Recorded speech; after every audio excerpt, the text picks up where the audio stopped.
සිංහල දමිළ අලුත් අවුරුදු සමය අපේ ගොඩක් පැරණි චාරිත්‍ර නැවත අපි සිහිපත් කරන සමරන කාලයක් වගේම මේක අපි අලුත් වෙන්න පාවිච්චි කරන කාලයක් විදිහටත් පාවිච්චි කරනවා කියන එක ඔබ දන්නවා. ඒ වගේම පරණ අමනාපකම් අත්හැරලා අලුත් හිතවත්කම් වැඩි දියුණු කරගන්නටත් අපි මේ අවුරුදු සමය පාවිච්චි කරනවා අලුත් වීමේ පරමාර්ථයෙන්.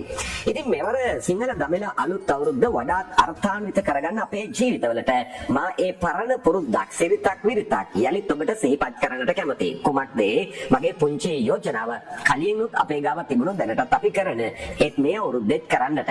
ඒ යෝජනාව තමයි නිකමට හිතලා බලන්න සමහර විට ඔබේ ජීවිතේ ඔබ අමනාප වෙච්ච කෙනෙක් ඔබත් එක්ක අමනාප වෙච්ච කෙනෙක් හිටියා වන්නට පුළුවන් ඉන්නවා වන්නට පුළුවන්.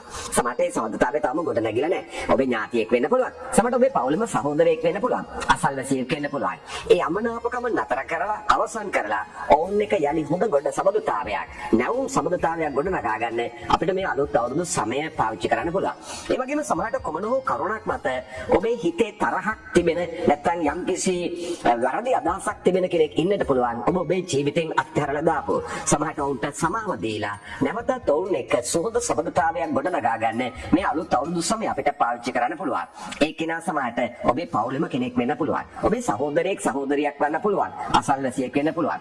පරණ අමනාපකම් දිගට තියාගෙන යන තරම් අපේ ජීවිත දිග නැහැ. මේ අලුත් අවුරුදු සමය ඒ පරණ අමනාපකම් අමතක කරලා අලුත් සමදකම් ආරම්භ කරන අලුත් අවුරුද්දක් බවට පත් කරගන්න අවුරුදු සමයක් බවට පත් කරගමු. අලුත් අවුරුද්දට අපි අලුත් වෙමු.